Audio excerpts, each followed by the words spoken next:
The first time Captain Rex Martinez received the distress signal from the Korthak homeworld, he almost deleted it. The translation algorithms struggled with the alien dialect, producing a garbled mess about peaceful death spawn and assistance requested from softworlders. Only when the ship's linguist, Dr. Emma Walsh, pieced together the proper meaning did the crew understand.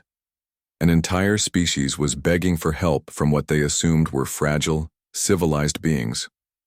The Korthak had evolved on Vex Prime, a world that made Earth look like a paradise resort, gravity 3 times standard, atmospheric pressure that would crush most spacefaring species, and predators that could bite through starship hull plating. The Korthak themselves stood 9 feet tall, possessed natural armor plating, and could tear through steel with their bare claws. By galactic standards, they were the definition of a Deathworlder species, yet they were dying. A plague had swept through their population, something that attacked their enhanced immune systems and turned their greatest strength against them. Their own biology was consuming itself from within. Desperate, they had sent messages across the galaxy, hoping some advanced civilization might possess the medical knowledge to save them. When the human ship arrived at Vex Prime, the Korthak delegation that met them seemed almost embarrassed. Ambassador Colt, their species' finest diplomat, towered over the human crew but spoke in apologetic tones. "We did not expect such small beings to answer our call," Colt admitted through the translator. "Your kind appears so delicate. We had hoped for assistance from the great medical empires of the core worlds." Captain Martinez exchanged glances with his medical officer, Dr. James Park. Both men had seen enough alien worlds to know that appearances could be deceiving. "We're here to help," Martinez replied simply. "That's what matters." The humans established a field hospital near the Korthak capital city. Dr. Park and his team worked alongside Korthak physicians, studying the plague that was ravaging their population. The alien doctors were brilliant, but approached medicine, like engineers, methodical, precise, but lacking the chaotic creativity that humans brought to problem solving. Within days, the humans had identified the issue. The Korthak immune system was indeed too strong, overreacting to the plague and causing massive tissue damage. But rather than trying to strengthen their defenses further, the human doctors proposed something that horrified the Korthak medical establishment. They wanted to weaken the immune response. "This is madness," declared Chief Physician Vex, her massive form bristling with indignation. "You would make us vulnerable to every pathogen on our world." Dr. Park remained calm.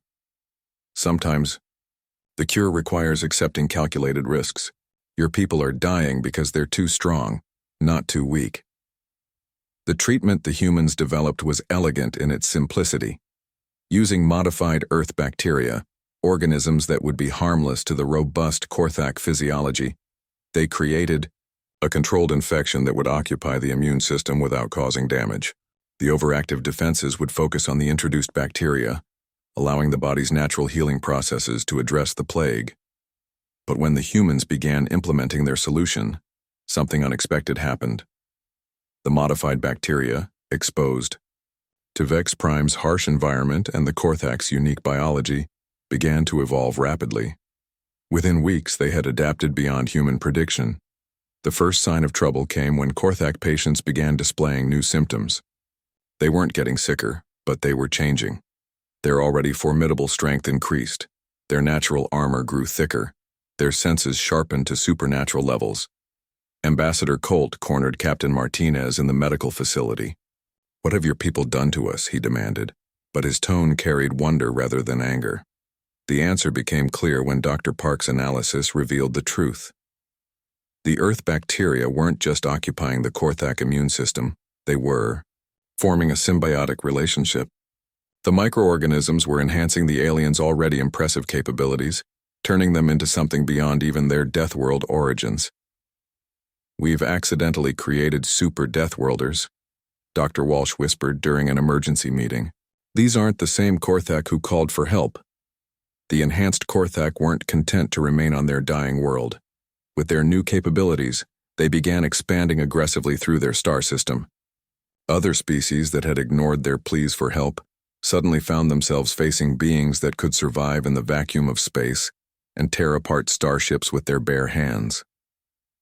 Captain Martinez watched from the bridge as Korthak vessels departed for neighboring systems. Each ship carried individuals who were no longer the peaceful, desperate beings they had originally encountered. The symbiotic bacteria had done more than enhance their physical capabilities. It had awakened something primal and expansionist in their nature. "Sir," came the voice of Communications Officer Lisa Chen, "we're receiving messages from the Galactic Council. They're demanding to know what we've done." The irony wasn't lost on Martinez. Humanity had arrived as the supposed soft-worlders, the delicate species coming to help the mighty Deathworld inhabitants. Instead, they had unleashed something far more dangerous than the original plague. Dr. Park stood beside the captain, watching the Korthak fleet disappear into hyperspace. "We saved them," he said quietly. "Did we?" Martinez replied. "Or did we just teach the galaxy's most dangerous predators how to be even more dangerous?" The answer would come in the months that followed, as reports filtered in from across the galaxy. The Korthak were spreading not as conquerors but as a force of nature. They didn't seek to destroy other civilizations. They simply existed in a way that made coexistence impossible for lesser species. Humanity had learned a valuable lesson about the nature of assistance. Sometimes helping someone survive meant making them too powerful to live peacefully with their neighbors. The galaxy would never be the same, and it was all because humans had tried to do the right thing. In the end, the greatest danger wasn't what the Deathworlders had become. It was what humans had revealed about themselves, that even in their desire to help, they remained the most unpredictable force in the universe.